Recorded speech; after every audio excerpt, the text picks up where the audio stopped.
Welcome to Love's Tender Flame, Tales of Romance. I'm Mardell, and now it's time for Chapter 13 of The Harvester by Jean Stratton Porter. When the dream came true.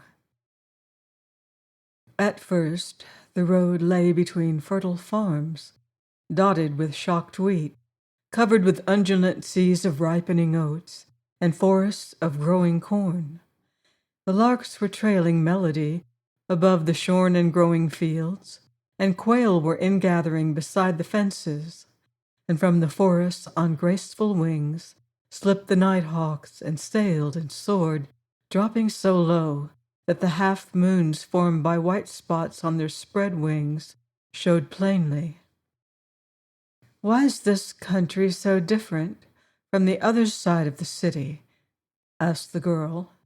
"It is older," replied the harvester, "and it lies higher. This was settled and well cultivated when that was a swamp. But as a farming proposition, the money is in the lowland like your uncle's. The crops raised there are enormous compared with the yield of these fields." "I see," said she, "but this is much better to look at. And the air's different. It lacks a soggy, depressing quality." "I don't allow any air to surpass that of Medicine Woods," said the harvester, "by a special arrangement with the powers that be." Then they dipped into a little depression and arose to cross the railroad, and then followed a longer valley that was ragged and unkempt compared with the road between the cultivated fields. The harvester was busy trying to plan what to do first and how to do it most effectively, and working his brain to think if he had everything the girl would require for her comfort. So he drove silently through the deepening shadows. She shuddered and awoke him suddenly. He glanced at her from the corner of his eye. Her thoughts had gone on a journey also, and the way had been rough, for her face wore a strained appearance. The hands lying bare in her lap were tightly gripped, so that the nails and knuckles appeared blue. The harvester hastily cast around, seeking for the cause of the transformation. A few minutes ago she had seemed at ease and comfortable. Now she was close to open panic. Nothing had been said that would disturb her. With brain alert, he searched for the reason. Then it began to come to him. The unaccustomed silence and depression of the country might have been the beginning. Coming from the city and the crowds of people, to the gloomy valley with a man almost a stranger, going she knew not where to conditions she knew not what, with the experiences of the day vivid before her. The Black Valley Road was not prepossessing, with its border of green pools, through which grew swamp bushes and straggling vines. The harvester looked carefully at the road and ceased to marvel at the girl, but he disliked to let her know he understood. So he gave one last glance at those gripped hands and casually held out the lines. "Will you take these just a second?" he asked. "Don't let them touch your dress. We must not lose our load because it's mostly things that will make you more comfortable." He arose and, turning, pretended to see that everything was all right. Then he resumed his seat and drove on. "I am a little ashamed of this stretch through here," he said apologetically. "I could have managed to have it cleared and in better shape long ago, but in a way it yields a snug profit, and so far I've preferred the money. The land is not mine, but I could grub out this growth entirely instead of taking only what I need." "Is there stuff here you use?" the girl aroused herself to ask, and the harvester saw the look of relief that crossed her face at the sound of his voice. "Well, I should say yes," he laughed. "Those bushes, numerous everywhere, with the hanging yellow-green balls, those in bark and root, go into fever medicines. They're not so much used now, but sometimes I have a call, and when I do, I pass the beds on our land and come down here and get what is needed. That bush," he indicated with the whip, blooms exquisitely in the spring. It's a relative of flowering dogwood, and one of its many names I like best is Silky Cornell. Isn't that pretty? Yes, she said, it is beautiful. I've planted some for you in a hedge along the driveway, so next spring you can gather all you want. I think you'll like the odor. The bark brings more than true dogwood. If I get a call from some house that uses it, I save mine and come down here. Around the edge are hop trees, and I realize something from them, and also the false and true bittersweet that run riot here. Both of them have pretty leaves, while the berries of the true hang all winter, and the color's gorgeous. I've set your hedge closely with them. When it has grown a few months, it's going to furnish flowers in the spring, a million different wonderful leaves and berries in the summer, many fruits the birds love in the fall, and bright berries, queer seed pods and nuts all winter. You planted it for me? Yes, I think it will be beautiful in a season or two. It isn't so bad now. I hope it will call myriads of birds to keep you company. When you cross this stretch of road hereafter, don't see the fetid water and straggling bushes and vines. Just say to yourself, "This helps fill orders." I am perfectly tolerant of it now, she said. You make everything different. I will come with you and help collect the roots and barks you want. Which bush did you say relieved the poor soul scorching with fever? The harvester drew on the lines. Betsy swerved to the edge of the road, and he leaned and broke a branch. This one, he answered, button bush, because those balls resemble round buttons. Aren't they peculiar? See how waxy and gracefully cut and set the leaves are. Go on, Betsy, get us home before night. We appear our best early in the morning when the sun tops Medicine Woods and begins to light us up, and in the evening just when she drops behind Onabasha back there and strikes us with a few level rays. Will you take the lines until I open this gate? She laid the twig in her lap on the white gloves and took the lines. As the gate swung wide, Betsy walked through and stopped at the usual place. Now, my girl, said the harvester, cross yourself. Lean back and take your ease. This side that gate you were at home. From here on belongs to us. To you, you mean, said the girl. To us, I mean, declared the harvester. Don't you know that the worldly goods bestowal clause in a marriage ceremony is a partial reality? It doesn't give you all my worldly goods, but it gives you 1/3.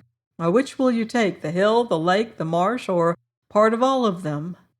Oh, is there water? Did I forget to mention that I was formerly sole owner and proprietor of the Lake of Lost Loons, also a brook of singing water, and many cold springs? The lake covers about 1/3 of our land, and my neighbors would allow me ditch outlet to the river, but they say I'm too lazy to take it. Lazy? Do they mean drain your lake into the river? They do, said the harvester, and make the bed into a cornfield. But you wouldn't. She turned to him with confidence. I haven't so far, but of course when you see it, if you would prefer it in a corn. Let's play a game. Turn your head in this direction, he indicated with the whip. Close your eyes and open them when I say ready. All right. Now, said the harvester. Oh, cried the girl. Stop! Please stop! They were at the foot of a small levee that ran to the bridge crossing Singing Water. On the left lay the valley through which the stream swept from its hurried rush down the hill, a marshy thicket of vines, shrubs, and bushes, the banks impassable with water growth. Everywhere flamed foxfire and cardinal flower. Thousands of wild tiger lilies lifted gorgeous orange-red trumpets beside pearl-white turtlehead and moon daisies, while all the creek bank was a coral line with the first opening bloom of big pink mallows. Rank jewel flower poured gold from dainty cornucopias, and Lavender Beard Tongue offered honey to 1,000,000 bumbling bees.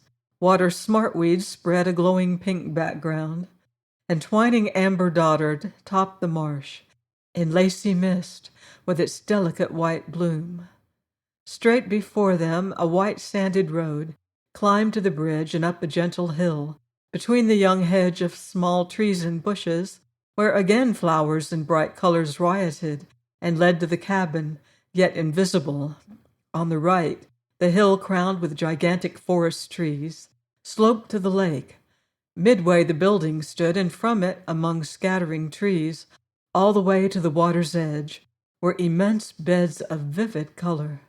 Like a scarf of gold flung across the face of earth, waved the misty saffron.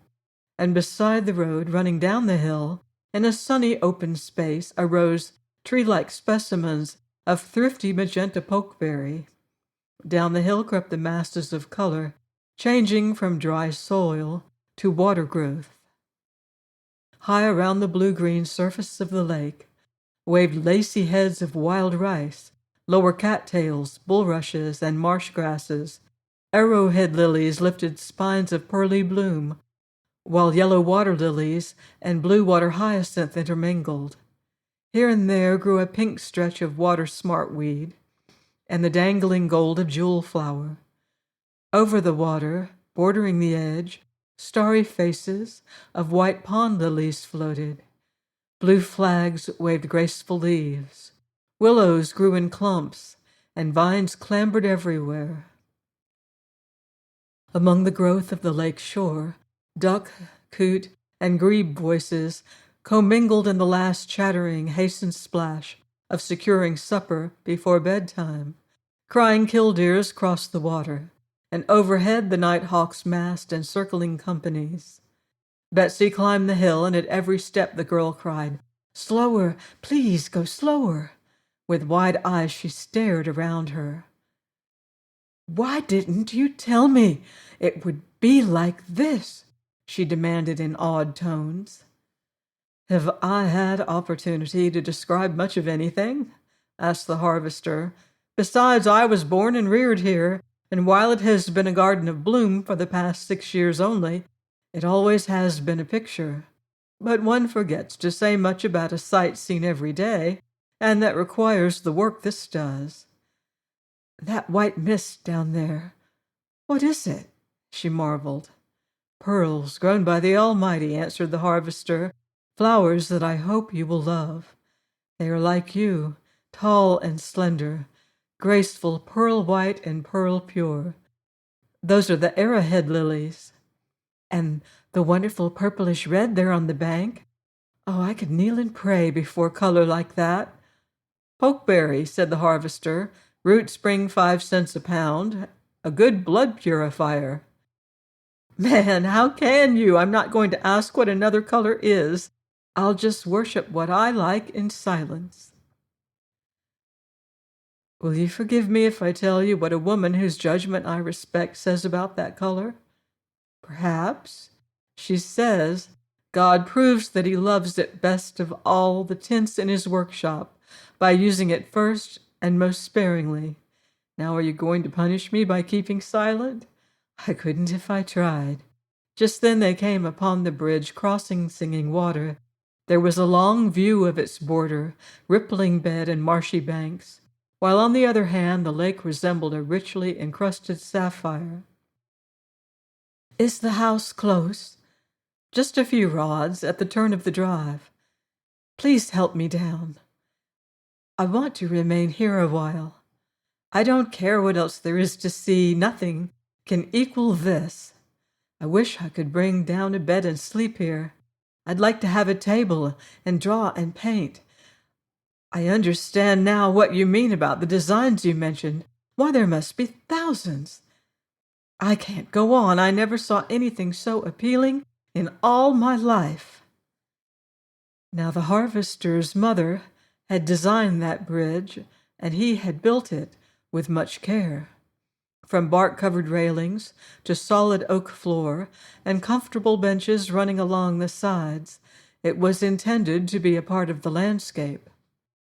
"I'll send Belshazzar to the cabin with the wagon," he said, "so you can see better." "But you must not," she cried. "I can't walk. I wouldn't soil these beautiful shoes for anything." "Why don't you change them?" inquired the harvester. "I am afraid I forgot everything I had," said the girl. "There are shoes somewhere in this load. I thought of them in getting other things for you, but I had no idea as to size. And so I told that clerk today, when she got your measure, to put in every kind you'd need." "You are horribly extravagant," she said. "But if you have them here, perhaps I could use one pair." The harvester mounted the wagon and hunted until he found a large box. And opening it on the bench, he disclosed almost every variety of shoe, walking shoe, and slipper a girl ever owned, as well as sandals and high overshoes. "For pity's sake," cried the girl, "cover that box. You frighten me. You'll never get them paid for. You must take them straight back." "Never take anything back," said the harvester. "Be sure you are right, then go ahead is my motto. Now I know these are your correct size, and that for differing occasions you will want just such shoes as other girls have. And here they are, simple as life. I think these will serve because they are for street wear, yet they are white inside." He produced a pair of canvas walking shoes, and kneeling before her, held out his hand. When he had finished, he loaded the box on the wagon, gave the hitching strap to Belshazzar, and told him to lead Betsy to the cabin and hold her until he came. Then he turned to the girl. "Now," he said, "look as long as you choose. But remember that the law gives you part of this, and your lover, which same am I, gives you the remainder, so you are privileged to come here at any hour as often as you please. If you miss anything this evening, you have all time to come in which to re-examine it." "I'd like to live right here on this bridge," she said. "I wish it had a roof." "Roof it tomorrow," offered the harvester. "Simple matter, of a few pillars already cut, joists joined, and some slab shingles left from the cabin. Anything else your ladyship can suggest?" "That you be sensible." "I was born that way," explained the harvester, "and I've cultivated the faculty until I've developed real genius. Talking of sense, there never was a proper marriage in which the man didn't give the woman a present. You seem likely to be more appreciative of this bridge than anything else I have, so right here and now would be the appropriate place to offer you my wedding gift. I didn't have much time, but I couldn't have found anything more suitable if I'd taken a year." He held out a small white velvet case. "Doesn't that look as if it were made for a bride?" he asked. "It does," answered the girl, "but I can't take it. You are not doing right, marrying as we did. You never can believe that I love you. Maybe it won't ever happen that I do. I have no right to accept gifts and expensive clothing from you. In the first place, if the love you ask never comes, there is no possible way in which I can repay you. In the second, these things you are offering are not suitable for life and work in the woods. In the third, I think you are being extravagant, and I couldn't forgive myself if I allowed that." "You divide your statements like a preacher, don't you?" asked the harvester ingenuously. "Now sit thee here and gaze on the placid lake and quiet your troubled spirit, while I demolish your perfectly good arguments. In the first place, you are now my wife, and you have a right to take anything I offer, if you care for it or can use it in any manner. In the second, you must recognize a difference in our positions. What seems nothing to you means all the world to me, and you are less than human if you deprive me of the joy of expressing feelings I am in honor bound to keep in my heart by these little material offerings. In the third place, I inherited over 600 acres of land and water. Please observe the water. It is now in evidence on your left. All my life, I have been taught to be frugal, economical, and to work. All I've earned either has gone back into the land, into the bank, or into books, very plain food, and such clothing as you now see me wearing. Just the value of this place as it stands, with its big trees, its drug crops yielding all the year round, would be difficult to estimate. And I don't mind telling you that on the top of that hill there is a gold mine, and it's mine. Ours since 4 o'clock. A gold mine? Acres and acres of wild ginseng, 7 years of age and ready to harvest. Do you remember what your few pounds brought?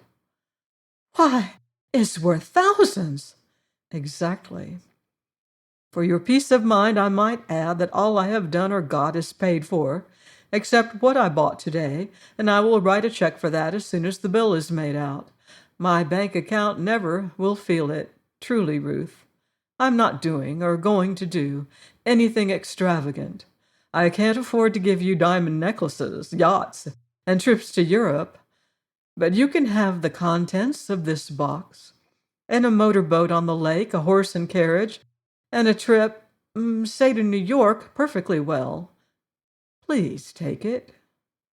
I wish you wouldn't ask me. I would be happier not to. Yes, but I do ask you, persisted the harvester. You're not the only one to be considered. I have some rights also. I'm not so self-effacing that I won't insist upon them. From your standpoint, I'm almost a stranger. You have spent no time considering me in near relations. I realize that. You feel as if you were driven here for a refuge. And that is true.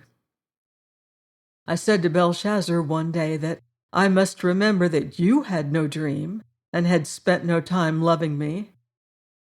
And I do. I know how this wedding seems to you, but it's going to mean something different and better soon. Please God. I can see your side. Now suppose you take a look at mine. I did have a dream. It was my dream, and beyond the sum of any delight I ever conceived. On the strength of it, I rebuilt my home and remodeled these premises. Then I saw you, and from that day I worked early and late. I lost you, and I never stopped until I found you, and I would have courted and won you, but the fates intervened, and here you are. So it's my delight to court and win you now. If you knew the difference between having a dream that stirred the least fiber of your being and facing the world in a demand for realization of it, and then finding what you coveted in the palm of your hand, as it were, you would know what is in my heart and why expression of some kind is necessary to me just now, and why I'll explode if it is denied. It will lower the tension if you will accept this as a matter of fact, as if you rather expected and liked it, if you can. The harvester set his finger on the spring. Don't, she said. I'll never have the courage if you do. Give it to me in the case, and let me open it.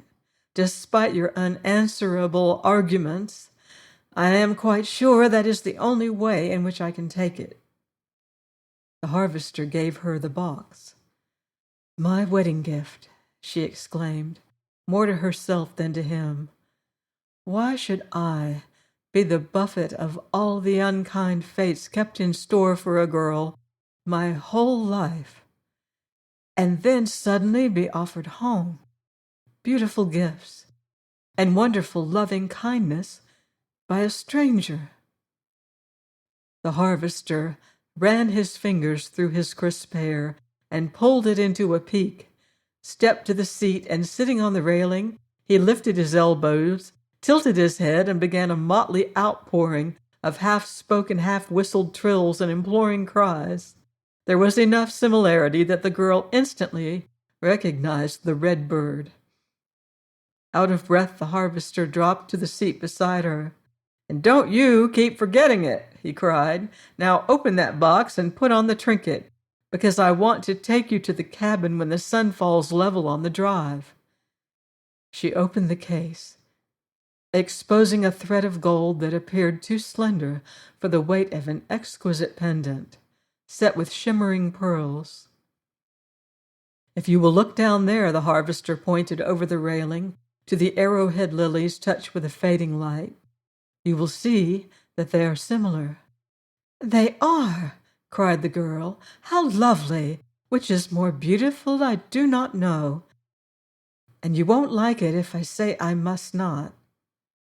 She held the open case toward the harvester. Possession is 9 points in the law, he quoted. You have taken it already, and it is in your hands. Now make the gift perfect for me by putting it on and saying nothing more. My wedding gift, repeated the girl. Slowly she lifted the beautiful ornament and held it in the light. I'm so glad you just forced me to take it, she said. Any half-normal girl would be delighted. I do accept it, and what's more, I'm going to keep and wear it, and my ring at suitable times, all my life in memory of what you have done to be kind to me on this awful day. Thank you, said the harvester. That is a flash of the proper spirit. Allow me to put it on you. No, said the girl, not yet. After a while, I want to hold it in my hands, where I can see it. Now there is one other thing, said the harvester.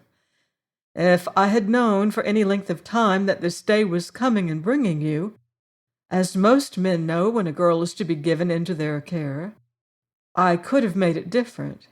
As it is, I've done the best I knew. All your afterlife, I hope you will believe this, just that if you missed anything today that would have made it easier for you or more pleasant, the reason was because of my ignorance of women and the conventions and lack of time.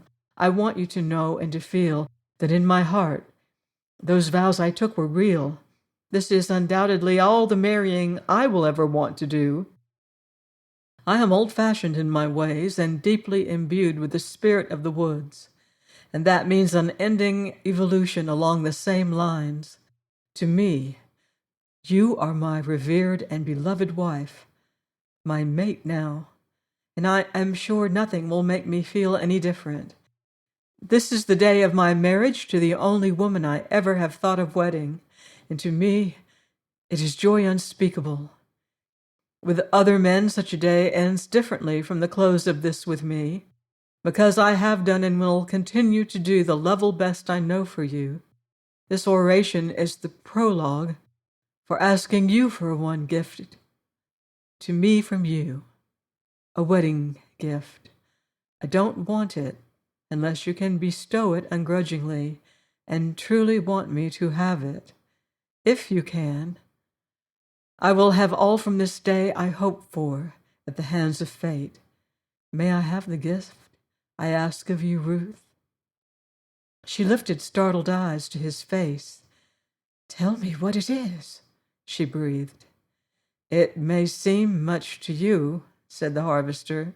To me it appears only a gracious act from a wonderful woman. If you will give me freely one real kiss. I've never had one save from a dream girl. Ruth, you'll have to make yours pretty good if it is anything like hers. You are woman enough to know that most men crush their brides in their arms and take 1,000. I'll put my hands behind me and never move a muscle, and I won't ask for more if you will crown my wedding day with only one touch of your lips. Will you kiss me just once, Ruth? The girl lifted a piteous face down which big tears suddenly rolled. Oh, man, you shame me, she cried. What kind of a heart have I, that it fails to respond to such a plea? Have I been overworked and starved so long there's no feeling in me? I don't understand why I don't take you in my arms and kiss you 100 times. But you see I don't. It doesn't seem as if I ever could. Never mind, said the harvester gently. It was only a fancy of mine, bred from my dream, and unreasonable perhaps. I'm sorry I mentioned it. The sun is on the stoop now. I want you to enter your home in its light. Come. He half lifted her from the bench. I'm going to help you up the drive, as I used to assist Mother, he said. fighting to keep his voice natural. "Clasp your hands below you. Draw your elbows to your sides. Now let me take one in each palm, and you will scoot up this drive as if you were on wheels." "But I don't want to scoot," she said unsteadily. "I must go slowly and not miss anything." "On the contrary, you don't want to do any such thing. You should leave most of it for tomorrow." I had forgotten there would be any tomorrow. It seems as if the day would end and set me adrift again. "You are going to awake in the gold room, with the sun shining on your face in the morning, and it's going to keep on all your life. Now, if you've got a smile in your anatomy, bring it to the surface, for just beyond this tree lies happiness for you." His voice was clear and steady now, his confidence something contagious. There was a lovely smile on her face as she looked at him and stepped into the line of light, crossing the driveway. And then she stopped and cried, "Oh, lovely, lovely, lovely," over and over. Then maybe the harvester was not glad he had planned, worked unceasingly, and builded as well as he knew.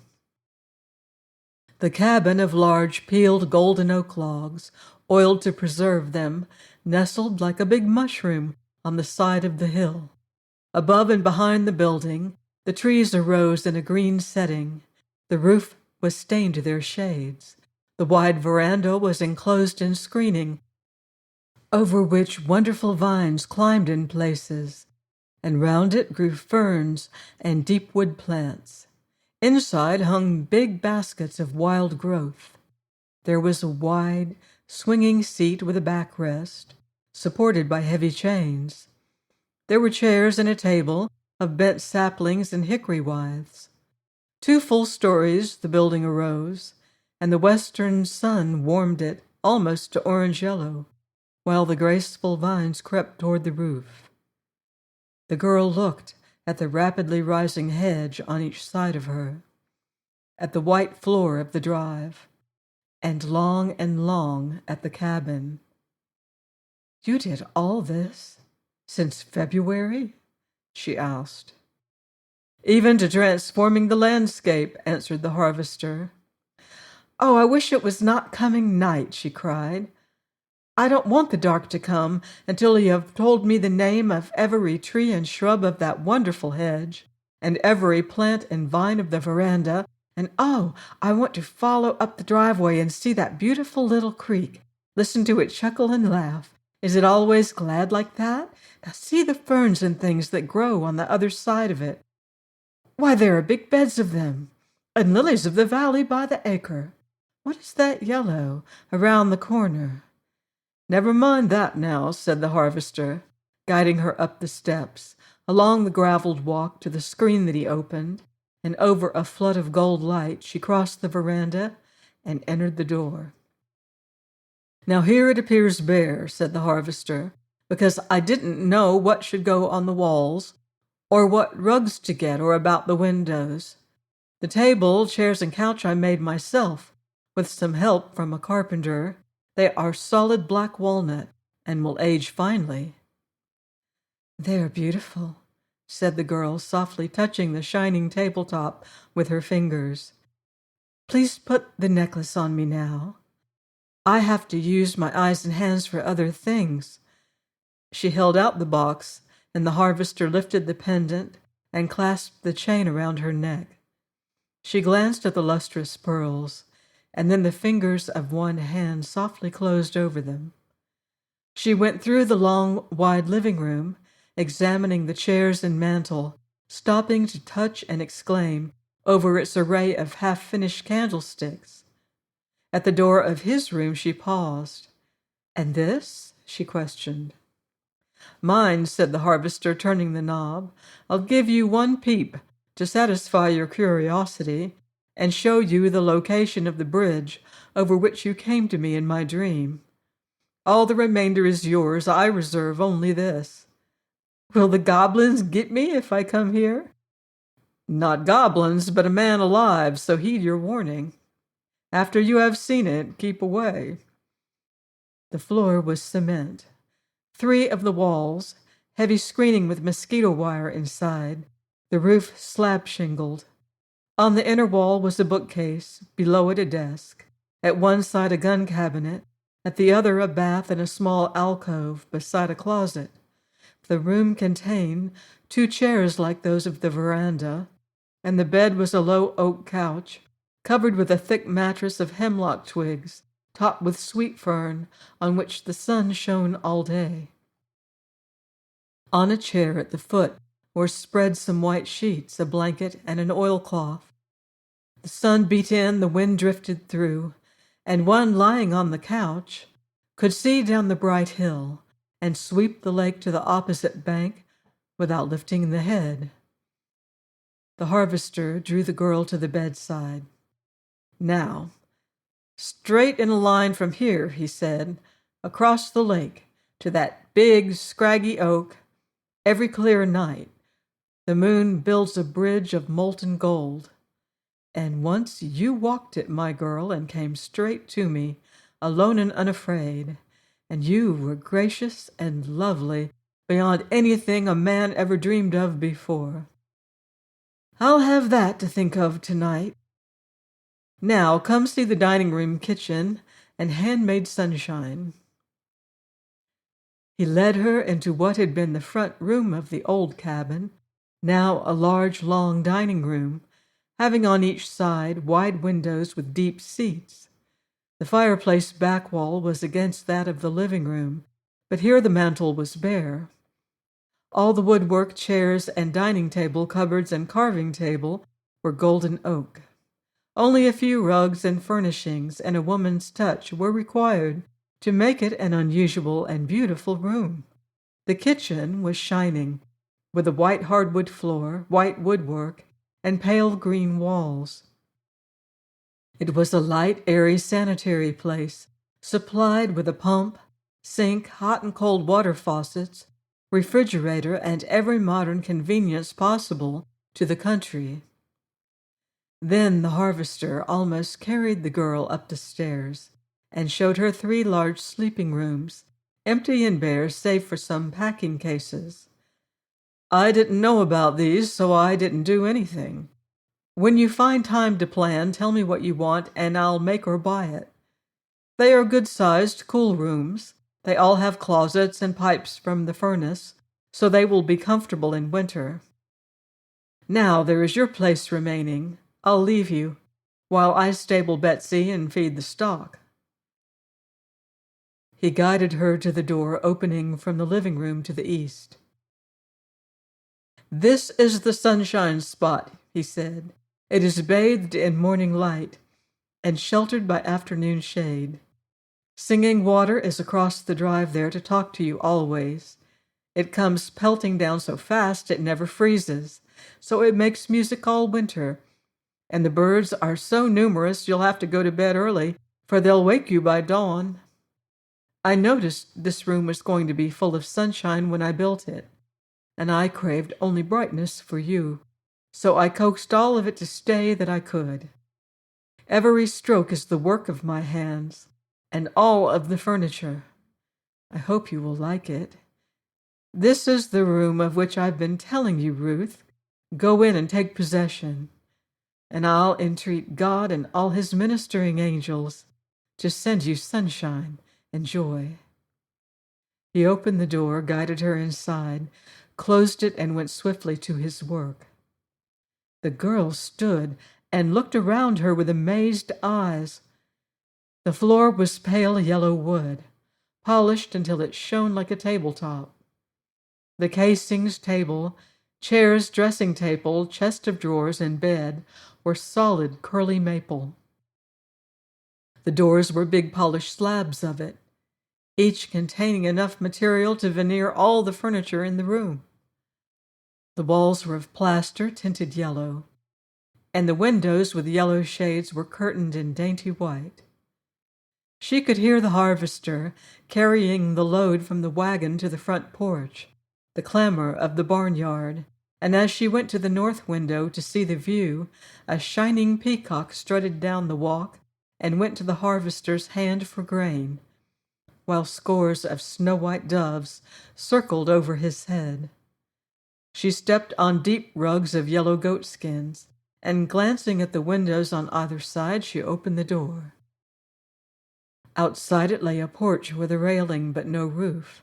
On each post stood a box filled with yellow wood flowers and trailing vines of pale green. A big tree rising through one corner of the floor supplied the cover. A gate opened to a walk leading to the driveway, and on either side lay a patch of sod, outlined by a deep hedge of bright gold. In it saffron, coneflowers, black-eyed Susans, goldenrod, wild sunflowers, and jewelflower grew, and some of it, enough to form a yellow line, was already in bloom. Around the porch and down the walk were beds of yellow violets, pixie moss, and every tiny gold flower of the woods. The girl leaned against the tree and looked around her, and then staggered inside and dropped on the couch. "What planning! What work!" she sobbed. "What taste! Why, he's a poet! What wonderful beauty! He's an artist, with earth for his canvas and growing things for colors." She lay there staring at the walls, the beautiful woodwork and furniture, the dressing table with its array of toilet articles, a low chair before it, and the thick rug for her feet. Over and over she looked at everything, and then closed her eyes and lay quietly, too weary and overwhelmed to think. By and by came tapping at the door, and she sprang up and, crossing to the dressing table, straightened her hair and composed her face. "Ajax demands to see you," cried a gay voice. The girl stepped outside. "Don't be frightened if he screams at you," warned the harvester as she passed him. "He detests a stranger, and he always cries and sulks." It was a question. What was in the head of the bird, as he saw the strange-looking creature invading his domain? And he did scream, a wild, high, strident wail that delighted the harvester inexpressibly, because it sent the girl headlong into his arms. "Oh, good gracious!" she cried. "Has such a beautiful bird got a noise in it like that? Why, I've fed them in parks. I never heard one explode before." Then how the harvester laughed. "But you see, you are in the woods now. This is not a park bird. It will be the test of your power to see how soon you can coax him to your hand." "How do I work to win him?" "I'm afraid I can't tell you that," said the harvester. "I had to invent a plan for myself. It required a long time and much petting, and my methods might not avail for you, but it will interest you to study that out. But the member of the family, it is positively essential that you win to a life-and-death allegiance is Belshazzar. If you can make him love you, he will protect you at every turn. He will go before you into the forest, and all the crawling, creeping things will get out of his way. He will nose around the flowers you want to gather, and if he growls and the hair on the back of his neck rises, never forget that you must heed that warning. A few times I have not stopped for it, and I have always been sorry. So far as anything animate or uncertain footing is concerned, you are always perfectly safe if you obey him. About touching plants and flowers, you must confine yourself to those you are certain you know, until I can teach you. There are gorgeous and wonderfully attractive things here, but some of them are rank poison. You won't handle plants you don't know until you learn, Ruth." "I will not," she promised instantly. She went to the seat under the porch tree, and leaning against the trunk, she studied the hill and the rippling course of Singing Water where it turned and curved before the cabin, and started across the vivid little marsh toward the lake. Then she looked at the harvester. He seated himself on the low railing and smiled at her. "You are very tired?" he asked. "No," she said, "you're right about the air being better up here. It is stimulating instead of depressing." "So far as pure air, Location and water are concerned, said the harvester, I consider this place ideal. The lake is large enough to cool the air and raise sufficient moisture to dampen it, and too small to make it really cold and disagreeable. The slope of the hill gives perfect drainage. The heaviest rains do not wet the earth for more than 3 hours. North, south, and west breezes sweep the cool air from the water to the cabin in summer. The same suns warm us here on the winter hillside. My violets, spring beauties, anemones, and Dutchman's breeches here are always 2 weeks ahead of those in the woods. I'm not afraid of your not liking the location or the air. As for the cabin, if you don't care for that, it's very simple. I'll transform it into a laboratory and dry house and build you whatever you want within my means, over there on the hill just across Singing Water and facing the valley toward Onabasha. That's a perfect location. The thing that worries me is what you are going to do for company, especially while I am away. Don't trouble yourself about anything, she said. Just say in your heart, she is going to be stronger than she has ever been in her life in this lovely place, and she has more right now than she ever had or hoped to have. For one thing, I am going to study your books. I never have had time before. While we sewed or embroidered, Mother talked by the hour of the great writers of the world, told me what they wrote, and how they expressed themselves. But I got to read very little for myself. Books are my company, said the harvester. Do your friends come often? Almost never. Doc and his wife come most. And if you look out some day and see a white-haired, bent old woman with a face as sweet as dawn coming up the bank of Singing Water, that will be my mother's friend, Granny Moreland, who joins us on the north over there. She is frank and brusque, so she says what she thinks with unmistakable distinctness, but her heart is so big and tender, and her philosophy keeps her sweet and kindly, despite the ache of rheumatism and the weight of 70 years. I'd love to have her come, said the girl. Is that all? Yes. Why? Your favorite word, laughed the harvester.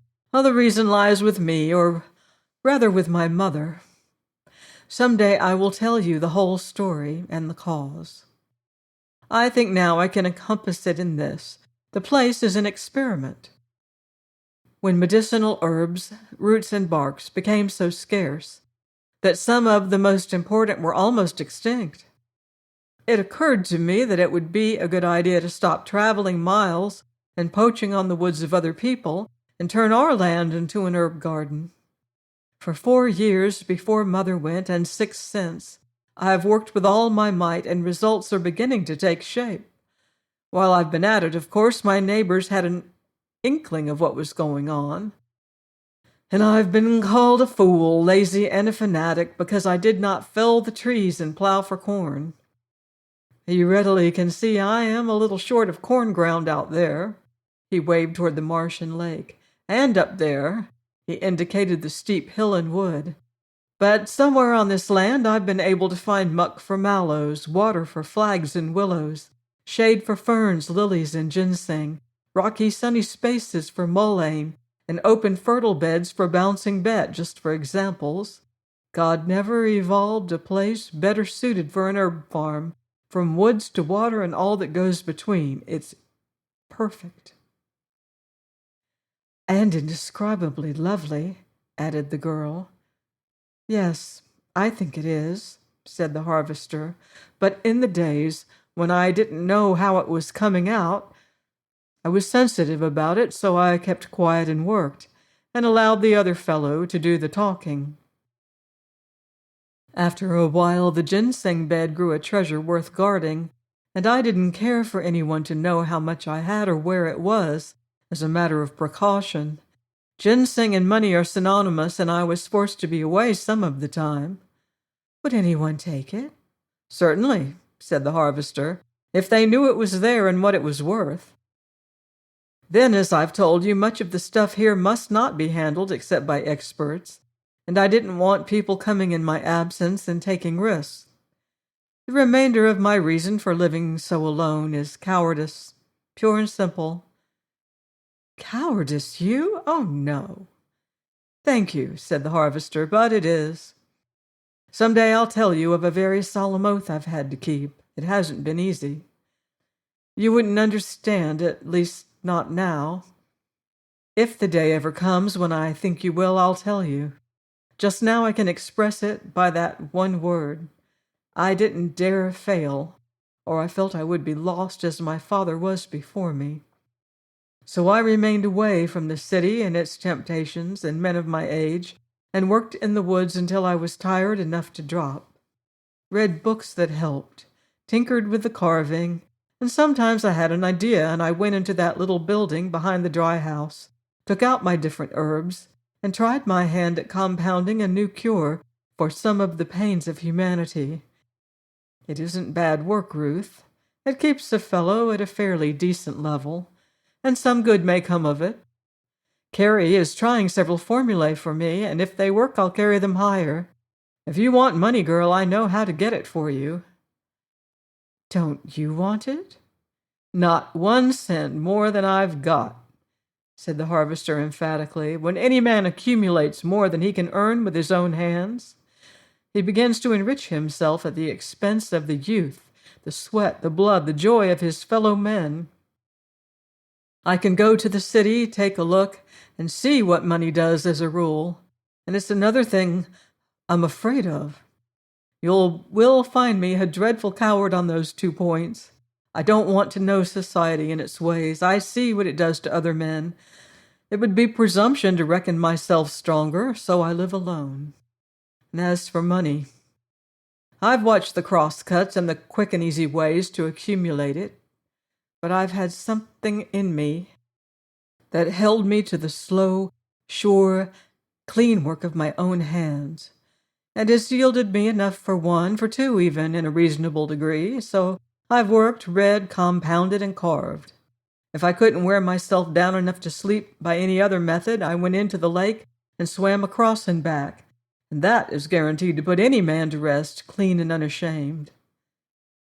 6 years, said the girl softly as she studied him. I think it has set a mark on you.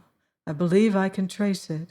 Your forehead, brow, and eyes bear the lines and the appearance of all experience, all comprehension, but your lips are those of a very young lad.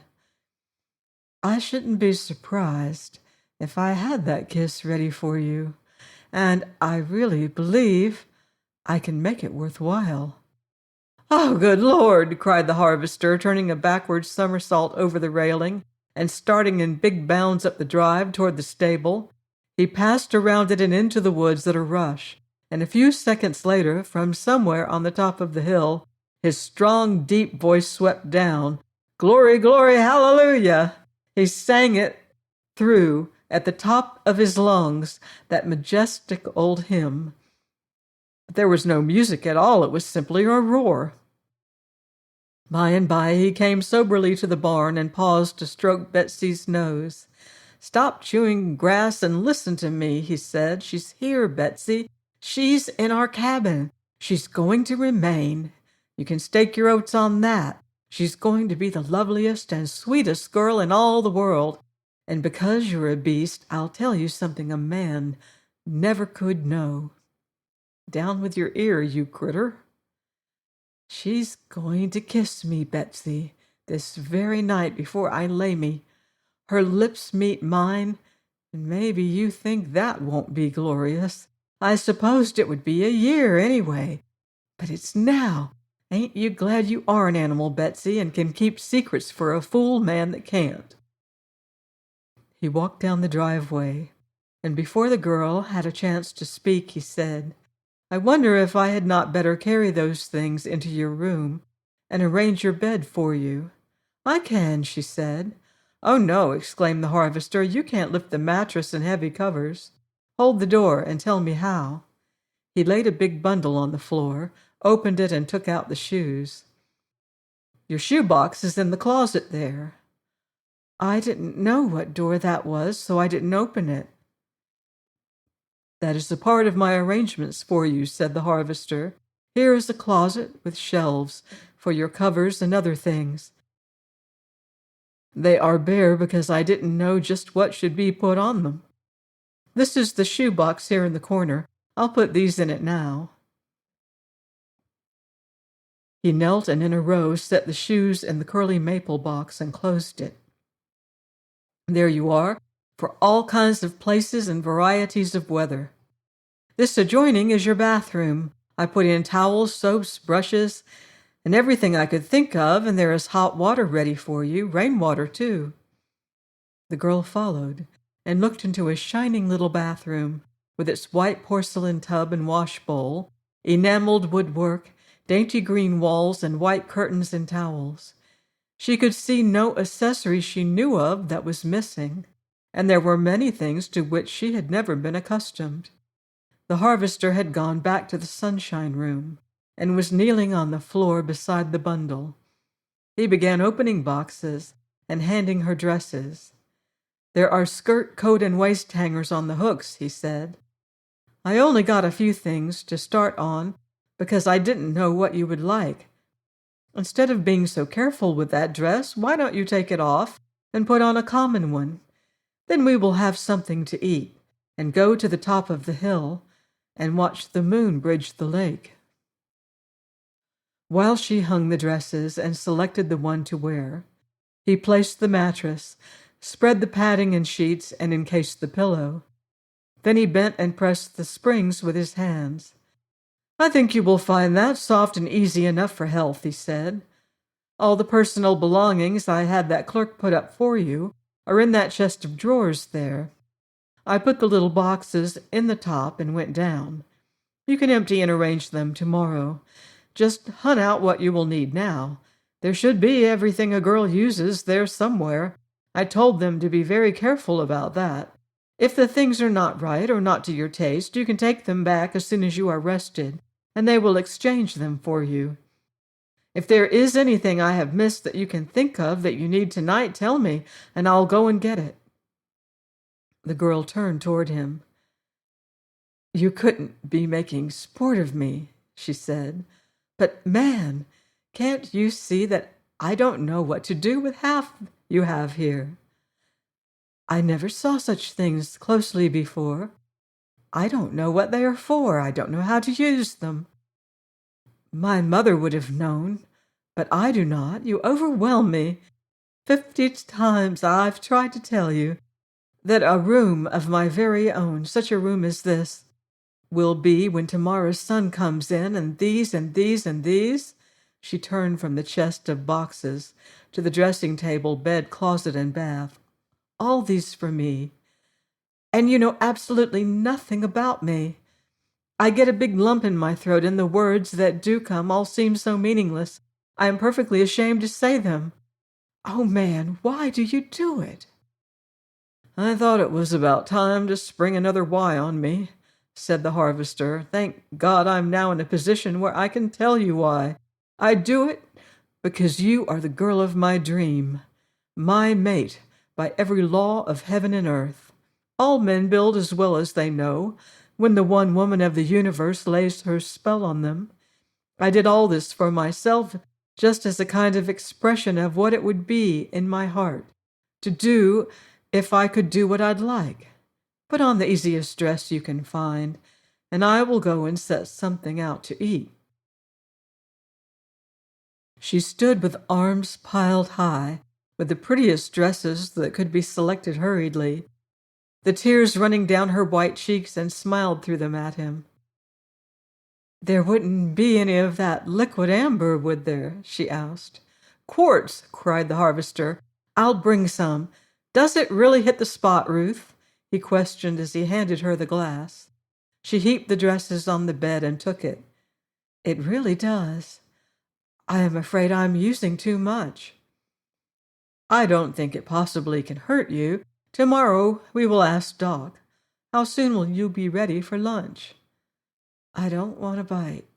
"You will when you see and smell it," said the harvester. "I am an expert cook.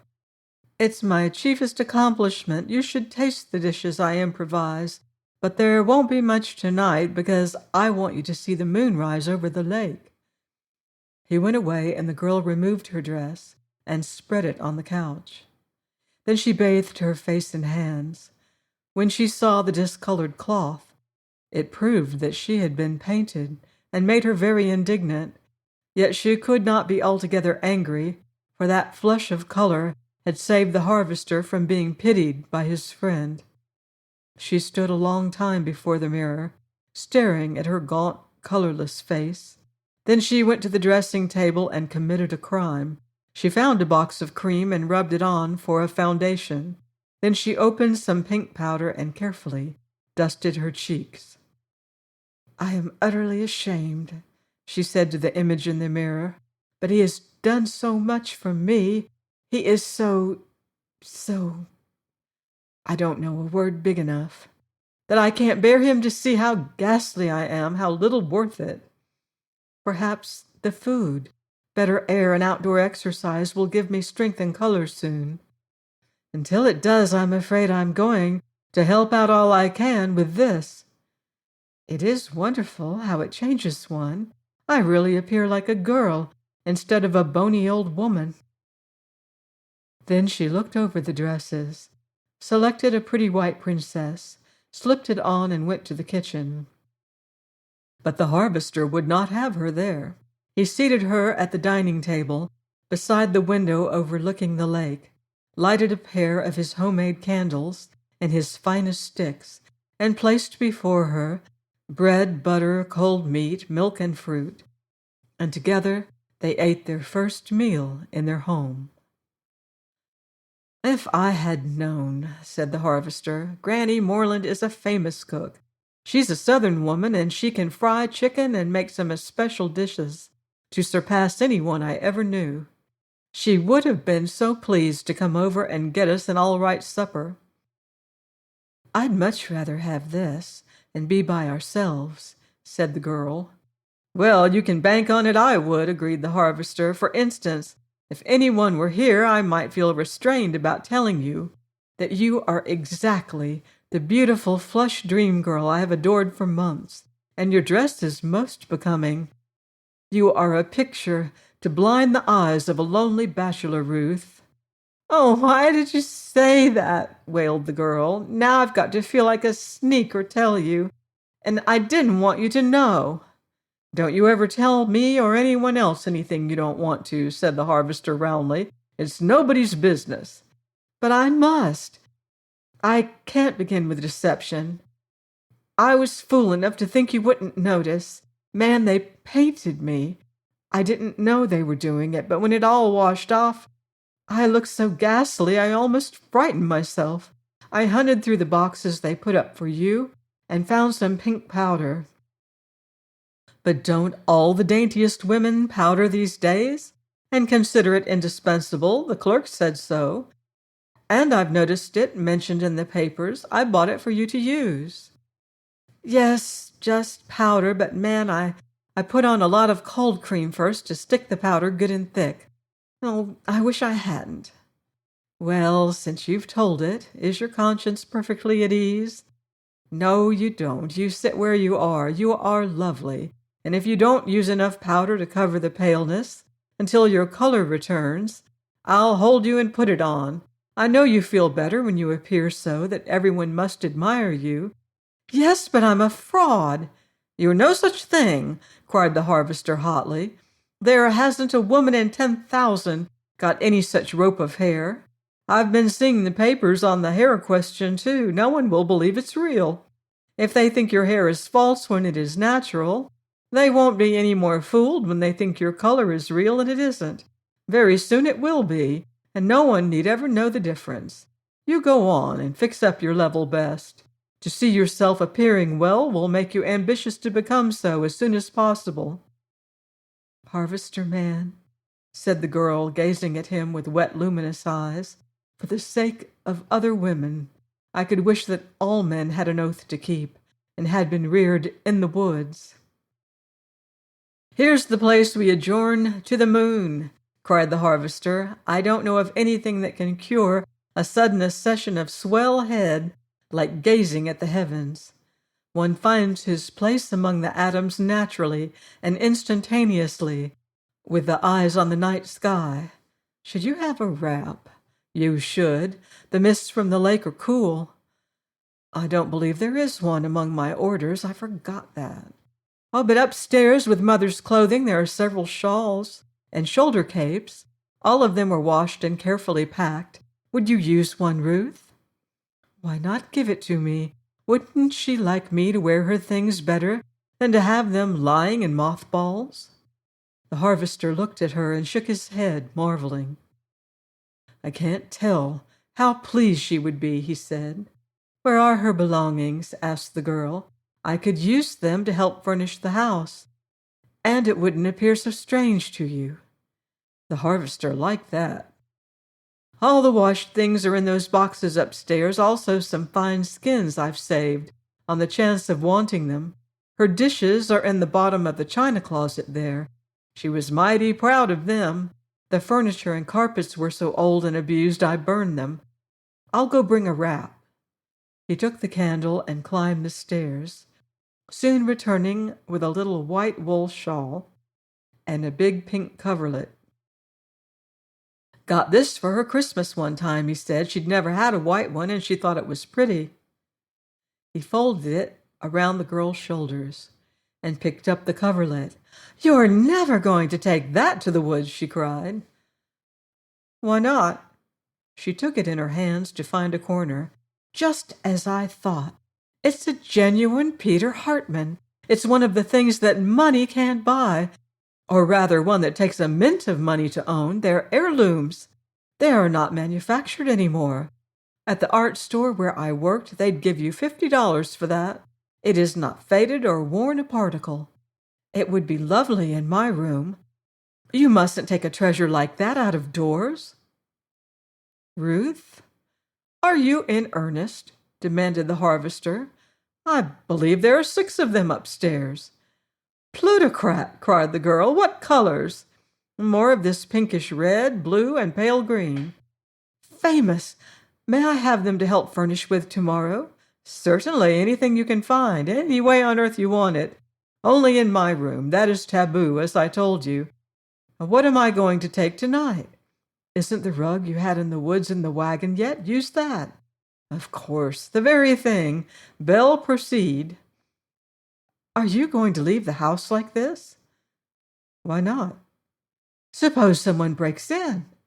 Nothing worth carrying away except what you have on. No one to get in. There's a big swamp back of our woods, marsh in the front.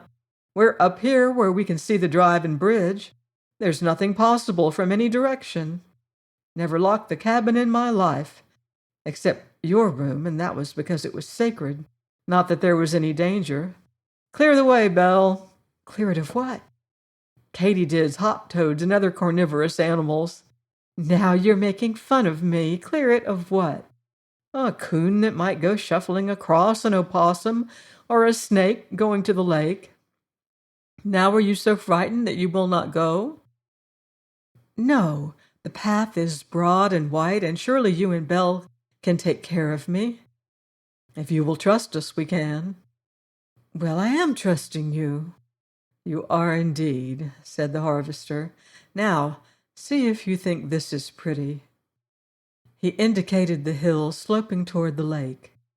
The path wound among massive trees, between whose branches patches of moonlight filtered.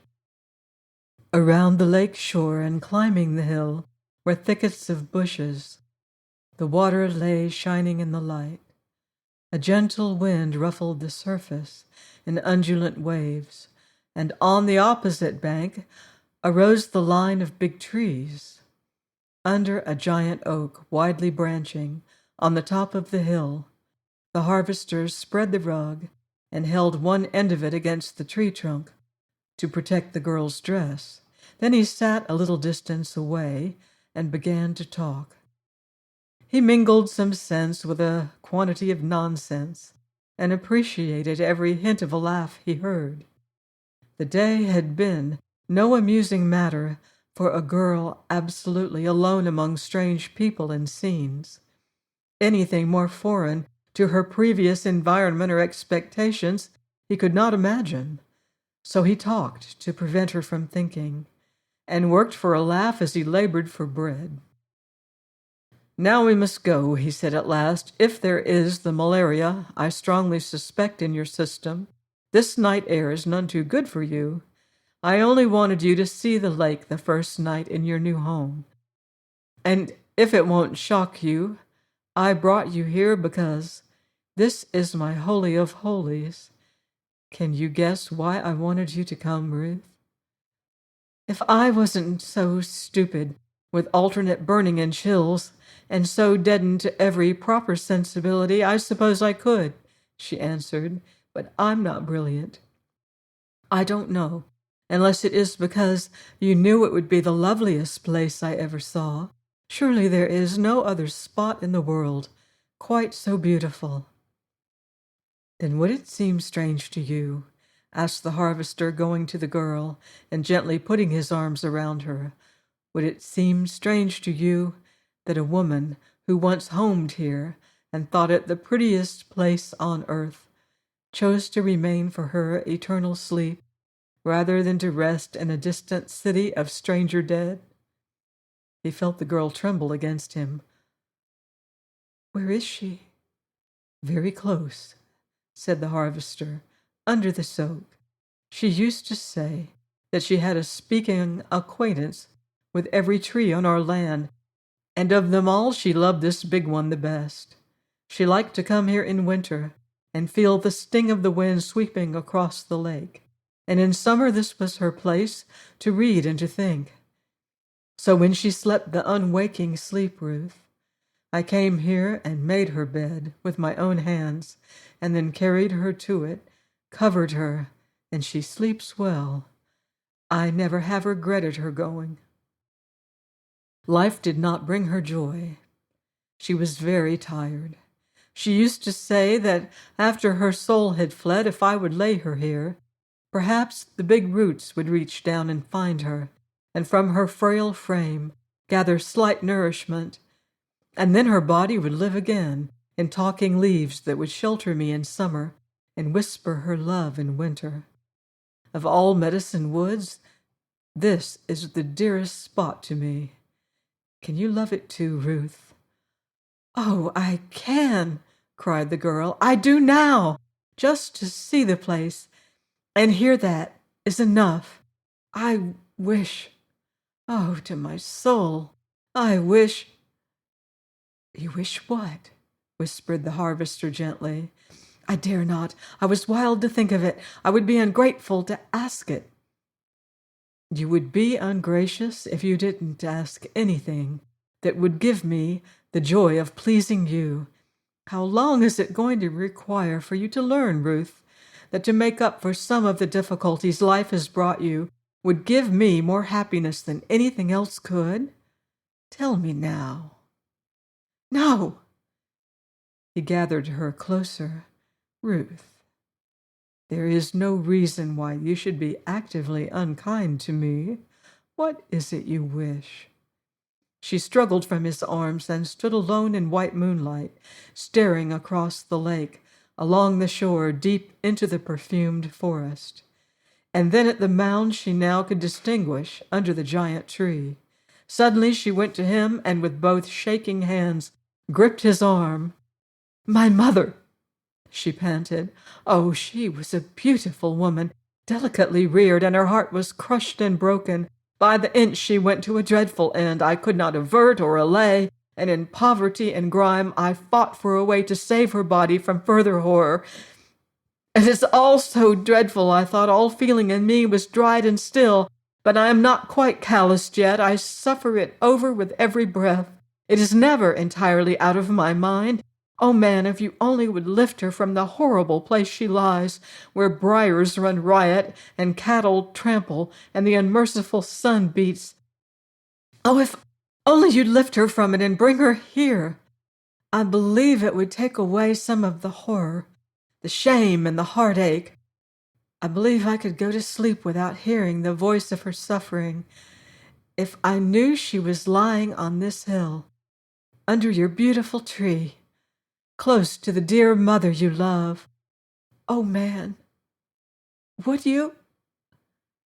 The harvester crushed the girl in his arms, and shuddering sobs shook his big frame and choked his voice. Ruth, for God's sake, be quiet, he cried. Why, I'd be glad to. I'd go anywhere you tell me and bring her, and she shall rest where the lake murmurs, the trees shelter, the winds sing, and earth knows the sun only in long rays of gold light. She stared at him with strained face. You wouldn't, she breathed. Ruth, child, said the harvester, I told you I'd be happy. Look at my side of this. I'm in search of bands to bind you to me and to this place. Could you tell me a stronger one than to have the mother you idolized lie here for her long sleep? Why, girl, you can't know the deep and abiding joy it would give me to bring her. I'd feel I had you almost secure. Where is she, Ruth? In that old unkept cemetery south of Onabasha, where it costs no money to lay away your loved ones. Close here? Why, I'll go tomorrow. I suppose she was in the city. She straightened and drew away from him. How could I? I had nothing. I could not have paid even her fare, and brought her here in the cheapest box the decency of man would allow him to make, if her doctor had not given me the money I owe. Now do you understand why I must earn and pay it myself? Save for him, it was charity, or her delicate body to horrors. Money can never repay him. Ruth, the day you came to Onabasha, was she with you? In the express car, said the girl. Where did you go when you left the train shed? Straight to the baggage room, where Uncle Henry was waiting. Men brought and put her in his wagon, and he drove with me to the place, and other men lowered her, and that was all. You poor girl, cried the harvester. This time tomorrow night she shall sleep in luxury under this oak, so help me God. Ruth, can you spare me? May I go at once? I can't rest myself. You will? Cried the girl. You will? She was laughing in the moonlight. Oh, man, I can't ever tell you. Don't try, said the harvester. Call it settled. I will start early in the morning. I know that little cemetery. The man whose land it is on can point me to the spot. She is probably the last one laid there. Come now, Ruth, go to the room I made for you, and sleep deeply and in peace. Will you try to rest? Oh, David, she exulted. Only think! Here, where it's clean and cool, beside the lake, where leaves fall gently, and I can come and sit close to her and bring flowers, and she never will be alone, for your dear mother is here. Oh, David, it is better. I can't thank you enough for thinking of it. Come now, let me help you. He half carried her down the hill. Then he made the cabin a glamour of light by putting candles in the sticks he had carved and placing them everywhere. There's a lighting plant in the basement, he said, but I had not expected to use it until winter, and I have no acetylene. Candles were our grandmother's lights, and they are the best anyway. Go and bathe your face, Ruth, and wash away all trace of tears. Put on the pink powder, and in a few weeks you will have color to outdo the wildest rose. You must be as gay as you can the remainder of this night. I will, cried the girl. I will. Oh, I didn't know a thing on earth could make me happy. I didn't know I really could be glad. Oh, if the ice in my heart would melt and the wall break down and the girlhood I've never known would come yet. Oh, David, if it would. Before the Lord it shall, vowed the harvester. It shall come with the fullness of joy. Right here in Medicine Woods. Think it, believe it, keep it before you, work for it. Happiness is worthwhile. All of us have a right to it. It shall be yours, and soon. I will try. I will, promised the girl. I'll go right now, and I'll put on the blessed pink powder so thickly you'll never know what is under it. and soon it won't be needed at all." She was laughing as she left the room. The harvester restlessly walked the floor a few minutes, and then sat with a notebook and began entering sums. When the girl returned, he brought the pillow from her bed, folded the coverlet, and she lay on them in the big swing. He covered her with a white shawl, and while Singing Water sang its loudest, katydids exulted over delightful acts of their ancestor, and a million gauze-winged creatures of night hummed against the screen. In a voice soft and low, he told her in a steady stream as he swayed her back and forth what each sound of the night was, and how and why it was made, all the way from the rumbling buzz of the June bug to the screech of the owl and the splash of the bass in the lake. All of it, as it appealed to him, was the story of steady evolution, the natural processes of reproduction, the joy of life in its battles, and the conquest of the strong in nature. At his hands every sound was stripped of terror. The leaping bass was exulting in life. The screeching owl was telling its mate it had found a fat mouse for the children. The nighthawk was courting.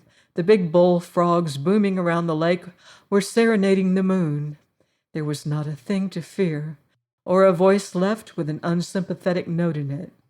She was half asleep when at last he helped her to her room, set a pitcher of frosty clinking drink on her table, locked her door and window screens inside, spread Belshazzar's blanket on her porch, and set his door wide open that he might hear if she called, and then said good night and went back to his memorandum book. "No bad beginning," he muttered softly. "No bad beginning, but I'd almost give my right hand if she hadn't forgotten." In her room, the exhausted girl slipped the pins from her hair and sank on the low chair before the dressing table. She picked up the shining silver-backed brush and stared at the monogram, RFL, entwined on it. "My soul," she exclaimed. "Was he so sure as that? Was there ever any other man like him?" She dropped the brush and with tired hands pushed back the heavy braids. Then she arose and, going to the chest of drawers, began lifting lids to find a nightrobe. As she searched the boxes, she found every dainty, pretty undergarment a girl ever used, and at last the robes. She shook out a long white one, slipped into it, and walked to the bed.